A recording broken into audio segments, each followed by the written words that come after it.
एक गांव में हरिया नाम का एक गरीब किसान रहता था। उसके परिवार में उसकी पत्नी और एक छोटी बेटी थी जिसका नाम था सुमन।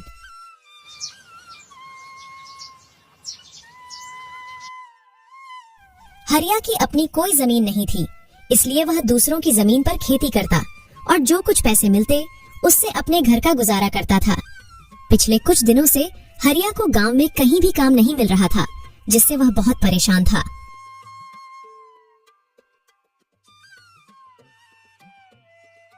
आज कुछ कमा के लाए हो या नहीं? घर में खाने के लिए और कुछ नहीं बचा है, बस थोड़े से दाल चावल बचे थे, उसकी मैंने खिचड़ी पका दी है। पिछले कई दिनों से गांव में कोई काम नहीं मिल रहा है। लोगों का कहना है कि अभी इस महीने उनके पास करवाने को कोई काम नहीं है। जब फसलों की कटाई शुरू होगी तब काम मिलेगा। अब मैं तो यह सोचकर परेशान हूँ कि इस महीने अगर कोई काम नहीं मिला तो सबके खाने पीने का जुगाड़ मैं कैसे करूँगा। आप चिंता मत करो, भगवान हमारी मदद जरूर करेंगे।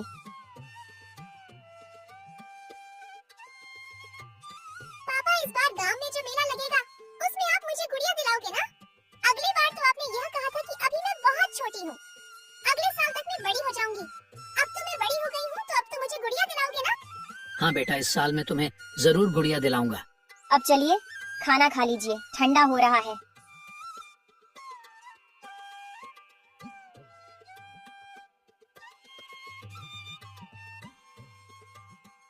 सरला, तुम भी आकर खाना खा लो।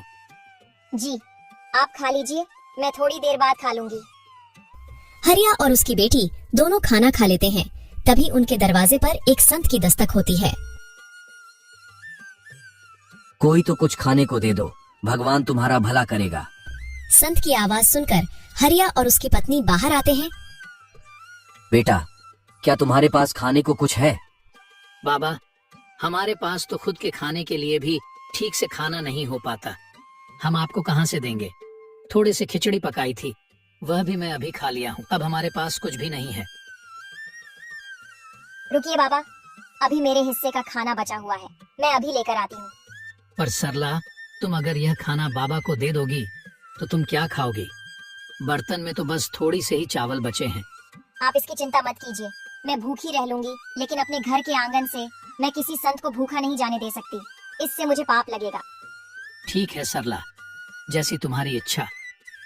सरला अपने हिस्से का खाना लाकर बाबा को दे देती है और बाबा उस खाने को खा लेते हैं।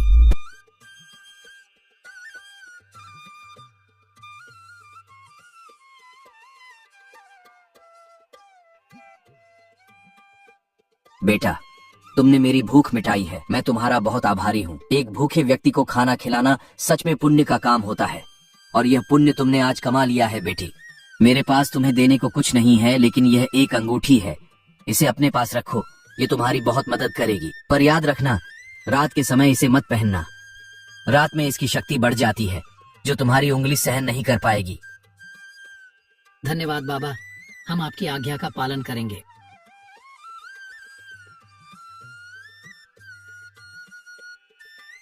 संत के जाने के बाद हरिया अंगूठी को देखकर सरला से कहता है, इस अंगूठी में ऐसा क्या है जो बाबा ने हमें इसे देने के लिए चुना? शायद ये हमारे अच्छे कर्मों का फल है। आपने सुना तो होगा ना, हमारे अच्छे और बुरे कर्मों का फल हमें जरूर मिलता है। चलिए अब अंदर चलते हैं।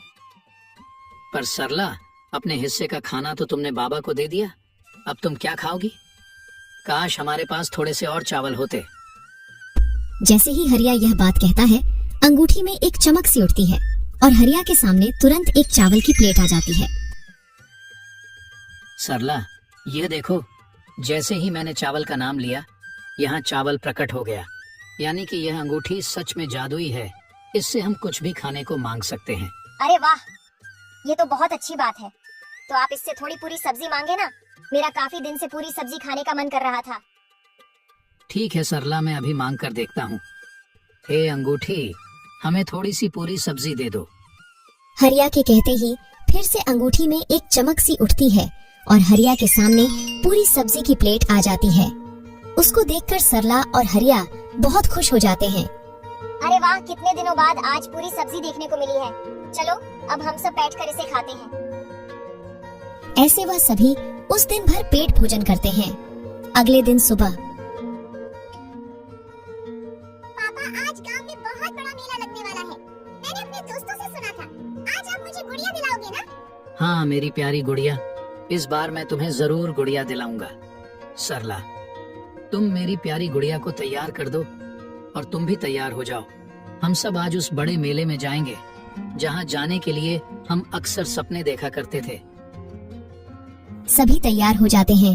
फिर हरिया अंगूठी से कुछ पैसे मांगता है और उसके हाथ में पैसे आ जाते हैं और फिर वह सब मेले की ओर निकल पड़ते हैं।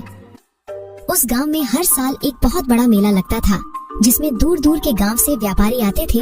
उस मेले में तरह तरह की चीज मिलती थी। पापा, वो देखो गुड़िया की दुकान। मुझे गुड़िया दिला दो ना। भैया जरा ये वाली गुड़िया दिखाना। ये लो मेरी प्यारी गुड़िया, ये तुम्हारे लिए। पापा, ये तो बहुत ही सुंदर गुड़िया है। भैया कितना दाम है इस गुड़िया का? जी 50 रुपए। ये लो भैया इस गुड़िया के पैसे। सरला, तुम भी अपने लिए कुछ पसंद कर लो। वहाँ देखो कितनी सुंदर साड़ी की दुकान है। चलो वहाँ से तुम्हारे लिए साड़ियाँ भी पसंद करते हैं। भैया जरा वह वाली साड़ी दिखाना। अरे भैया, वह साड़ी बहुत महंगी है, तुम उसे नहीं खरीद पाओगे। कोई सस्ती सी साड़ी देख लो इनमें से। नहीं भैया, हमें वही साड़ी देखनी है, आप वही साड़ी दिखाओ। सरला, तुम्हें ये साड़ी कैसी लगी? ये साड़ी तो बहुत अच्छी है पर महंगी भी बहुत होगी। सरला, तुम इसकी चिंता मत करो। बस तुम ये बताओ, तुम्हें ये साड़ी पसंद तो है ना? हाँ जी, साड़ी तो बहुत पसंद आई। भैया इस साड़ी का क्या दाम है? यह 1500 की साड़ी है। ठीक है भैया, ये लीजिए 1500 और ये साड़ी हमारे लिए पैक कर दीजिए। हरिया साड़ी को खरीद लेता है। हरिया ने उस मेले में से और भी काफी सारे सामान खरीदे। इस मेले में रामचंद्र के 2 नौकर मोहन और प्यारे भी आए हुए थे। रामचंद्र गांव का सबसे अमीर सेठ था और मोहन और प्यार उसके नौकर। जब मोहन और प्यारे ने हरिया को बहुत सारा सामान खरीदते हुए देखा तो वे दोनों आश्चर्य में हो जाते हैं। मोहन, ये देख, ये तो वही हरिया है ना जो अक्सर अपने गरीबी पर पूरे गांव घर में रोता रहता है। ये देख कैसे सामान खरीद रहा है। आखिर इसके पास इतने सारे पैसे कहाँ से आए? हाँ प्यारे, यह तो वही गरीब किसान हरिया है। अभी 2 दिन पहले ही तो यह सेठ जी से काम मांगने आया था, पर सेठ जी ने इसे काम देने से मना कर दिया था। चल उसी से पूछ कर देखते हैं। दोनों हरिया के पास आते हैं। और भाई हरिया, कैसी चल रही है खरीदारी? लगता है बहुत सामान खरीदा है आज। हरिया जादुई अंगूठी की बात को छुपाते हुए कहता है। नहीं भाई, बस वह थोड़ा बहुत घर के लिए सामान है बस, और कुछ नहीं। अच्छा हरिया भाई, तुम तो 2 दिन पहले तो सेठ जी से काम मांग में आए थे ना? लगता है तुम्हें कहीं पर काम मिल गया है। हाँ भैया, कहीं और काम मिल गया था तो बस उसी से बच्चों को मेला घुमाने ले आया। अच्छा हरिया भाई, तुम करो खरीदारी, हम चलते हैं। दोनों नौकर वहाँ से चले जाते हैं। हरिया का परिवार मेला घूमने के बाद घर आ जाता है। आज उनके परिवार के चेहरे पर अलग ही चमकते सभी बहुत खुश थे। पापा, आज तो मेरे पास बहुत सारे खिलौने हैं। अब मैं अपने दोस्तों को ये खिलौने दिखाऊंगी। मेरे पास भी बहुत सारे खिलौने हो गए हैं। हाँ बेटा, क्यों नहीं। अब से तुम्हें जो भी चीज चाहिए तुम अपने पापा से मांग लेना, वह तुम्हें मना नहीं करेंगे। इस तरह हरिया के दिन हंसी खुशी गुजर रहे थे। हरिया ने अंगूठी की मदद से अपने घर के हालातों को सुधार लिया और अंगूठी से कुछ पैसे मांगकर गांव में उसने एक कपड़े की दुकान खोली। दुकान खोलने के साथ ही हरिया की दुकान चल पड़ी। उसकी दुकान पर तरह तरह के कपड़े थे, एक से बढ़कर एक। ये सब हरिया ने उस अंगूठी की मदद से हासिल किए थे। नए नए डिजाइन के कपड़े होने की वजह से हरिया की दुकान पर अक्सर ही लोग की भीड़ रहा करती थी। अब यह बात धीरे धीरे पूरे गांव भर में फैल रही थी कि हरिया जो कितना गरीब था वह अचानक से अमीर हो गया है और उसने गांव में एक बहुत बड़ी कपड़े की दुकान खोली है। अरे भाई, मैंने सुना है कि हरिया ने गांव में कोई दुकान खोली है। हाँ भाई, मैंने भी सुना है हरिया ने बहुत बड़ी दुकान खोली है। अरे भाई, मैं तो उसकी दुकान को देखकर भी आया हूँ। हरिया ने वाकई में बहुत बड़ी दुकान खोली है। और उसके पास नई नई प्रकार के कपड़े हैं। अच्छा, आखिर ये कैसे हुआ? हरिया के पास दुकान खोलने के लिए इतने पैसे आए कहाँ से? भाई इस बारे में तो मुझे नहीं पता, बस मुझे इतना ही पता है कि उसमें गांव में एक बहुत बड़ी कपड़े की दुकान खोली है। हे भगवान, काश मेरे पास भी इतने पैसे होते तो मैं भी अपना कोई छोटा सा कारोबार खोल लेता। अरे भाई पैसे नहीं है तो तुम अब हरिया से उधार ले लो। हरिया दिल का बहुत नेक इंसान है, वह तुम्हें जरूर उधार दे देगा। हाँ, तुम ठीक कहते हो। मैं हरिया से एक बार बात करके देखता हूँ। यार, कुछ पैसे तो मुझे भी चाहिए थे। मुझे भी अपना छोटा सा कारोबार शुरू करना है। क्यों ना हम कल हरिया से बात करके देखें? क्या पता हरिया ही हमारी कुछ मदद कर दे।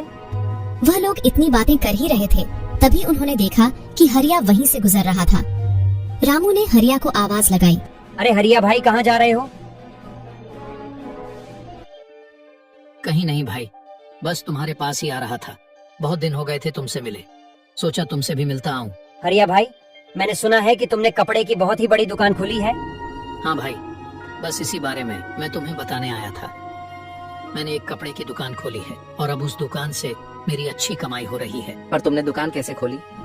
तुम्हारे पास इतने पैसे कहाँ से आए? देखो भाई, ये बात मैं तुम्हें इसलिए बता रहा हूँ क्योंकि तुम मेरे दोस्त हो और मुझे तुम लोगों पर बहुत विश्वास है। कुछ दिन पहले मेरे घर पर एक साधु आए थे। हरिया उन सबको जादुई अंगूठी के बारे में सारी बात बता देता है। जादुई अंगूठी? सच में तुम्हारे पास जादुई अंगूठी है और तुमने उसी से वह दुकान खोली है? हाँ, मैंने उसी से वह दुकान खोली है और मैं यहाँ तुम्हारे पास इसलिए आया हूँ कि तुम भी अगर अपना कोई कारोबार शुरू करना चाहते हो तो बेझिझक आकर तुम मुझसे पैसे ले सकते हो। मैं तुम्हें कारोबार खोलने के लिए पैसे दूंगा। अरे हरिया भाई, ये बात कहकर तो तुमने हमारा दिल ही जीत लिया। ठीक है हरिया भाई, हम किसी को नहीं बताएंगे। इस तरह हरिया ने गांव वालों की मदद की और सभी को कारोबार खोलने के लिए पैसे दिए। अब गांव के लोगों ने भी अपना अपना कारोबार खोला। अब ये बात धीरे धीरे गांव के अमीर सेठ रामचंद्र तक भी पहुंच जाती है। मोहन और प्यारे, ये मैं क्या सुन रहा हूँ? हमारे गांव में रहने वाले गरीब हरिया ने गांव में बहुत बड़ी कपड़े की दुकान खोल ली है। यह तो वही हरिया है ना जो कुछ दिन पहले मेरे पास काम मांगने आया था। तो फिर इसके पास अचानक से इतने सारे पैसे कहाँ से आए? हाँ सेठ जी, हम भी यही सोचकर हैरान हैं। थोड़े दिन पहले हमने उसे मेले में देखा था, बहुत सारे सामान खरीद रहा था।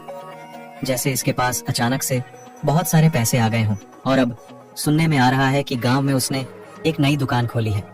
हाँ सेठ जी, मैंने तो देखा भी है। बहुत ही सुंदर दुकान है उसकी, एक से एक डिजाइन के कपड़े हैं उसकी दुकान में।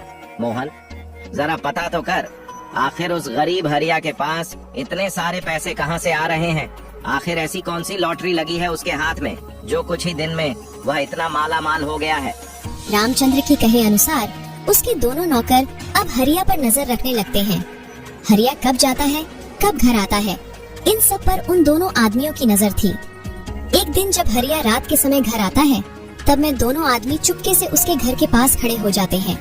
वह देखते हैं कि रामू अपने हाथ में से अंगूठी निकाल रहा है और अपनी पत्नी से कह रहा है, सरला, अभी मैं इस अंगूठी को निकाल देता हूँ। काफी रात हो गई है, सुबह इसे पहन लूंगा। वैसे भी अब हमारे पास भगवान का दिया सब कुछ है। अब इस अंगूठी से हमें और कुछ नहीं चाहिए। मुझे लगता है अब इस अंगूठी को हमें संभाल कर रख देना चाहिए, क्योंकि अब मेरा कारोबार भी काफी अच्छा चल रहा है। तो अभी हमें इस अंगूठी की जरूरत नहीं है। मैं सोच रहा हूँ कि इस अंगूठी को मुझे किसी जरूरतमंद को दे देना चाहिए, जो मेरी ही तरह गरीब और ईमानदार हो, जो इस अंगूठी का सही इस्तेमाल करे।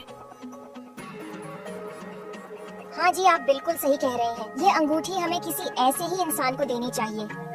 रामचंद्र के दोनों नौकर ये सारी बात रामचंद्र को बताते हैं। हाँ सेठ जी, उनके पास एक अंगूठी है। उसके बारे में वह लोग बातें कर रहे थे कि उस अंगूठी ने उनकी किस्मत बदल दी। अच्छा, तो ये बात है, लेकिन एक अंगूठी की वजह से ऐसा कैसे हो सकता है? क्या वह कोई जादुई अंगूठी है? क्या उस अंगूठी ने हरिया को पैसे दिए हैं? जाओ, इसका पता लगाओ। अगले दिन फिर वह दोनों आदमी चुपके से हरिया के घर आते हैं और हरिया और उसकी पत्नी की बातचीत को सुनते हैं। सुनिए, मुझे एक बहुत ही सुंदर गुलाबी रंग की साड़ी चाहिए। आप इस अंगूठी से मांग लीजिए ना। तुम्हारे पास इतनी सारी साड़ियाँ तो है, फिर तुम्हें गुलाबी रंग की साड़ी क्यों चाहिए? और दुकान में भी काफी सारी साड़ियाँ रखी है, जाकर दुकान में से पसंद कर लो। नहीं, मेरे पास एक भी गुलाबी रंग की साड़ी नहीं है। और मुझे एक ऐसी साड़ी चाहिए जो अभी तक दुकान में भी नहीं है। आप इस अंगूठी से गुलाबी रंग की साड़ी मांग कर देखिए ना। हरिया अंगूठी से गुलाबी कलर की साड़ी मांगता है और गुलाबी कलर की साड़ी प्रकट हो जाती है।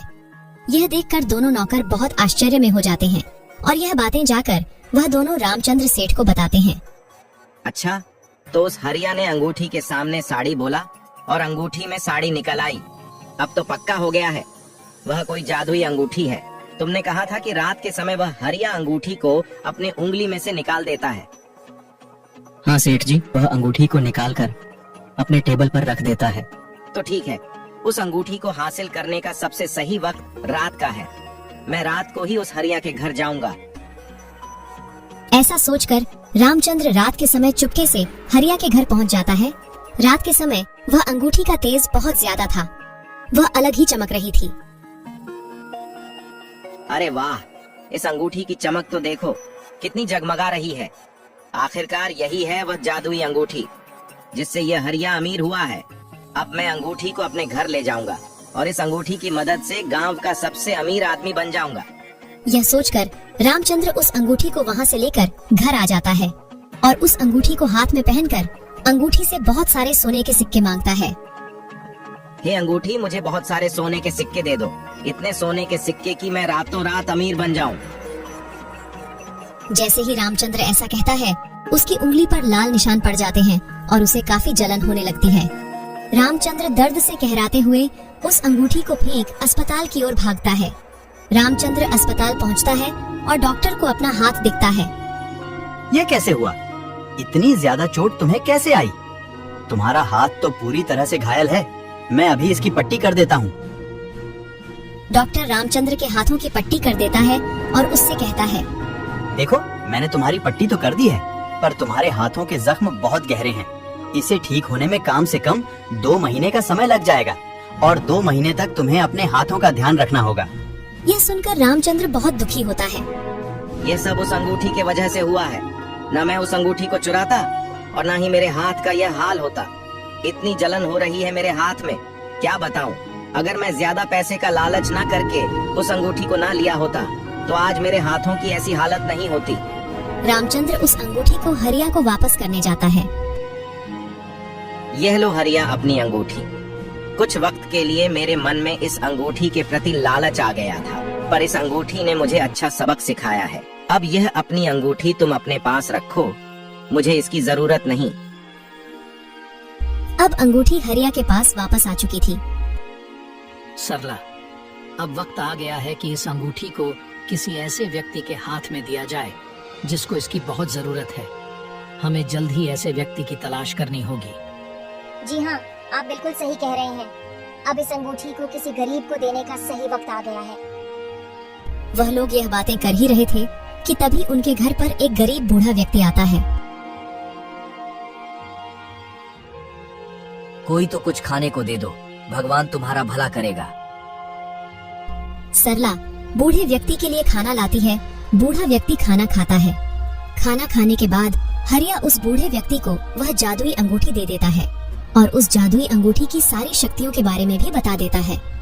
बूढ़ा आदमी बहुत खुश होकर वहाँ से चला जाता है। थोड़ी दूर जाकर वह बूढ़ा आदमी वापस अपने संत के रूप में आ जाता है। वह बूढ़ा आदमी और कोई नहीं बल्कि वही संत था जिसने हरिया को वह जादुई अंगूठी दी थी और वह अब अपनी अंगूठी वापस लेने आया था। हरिया का जीवन अब सुधर चुका था। हरिया ने उस अंगूठी की मदद से अपने जीवन को ही नहीं सुधरा बल्कि गांव के लोगों के जीवन को भी बेहतर बनाया।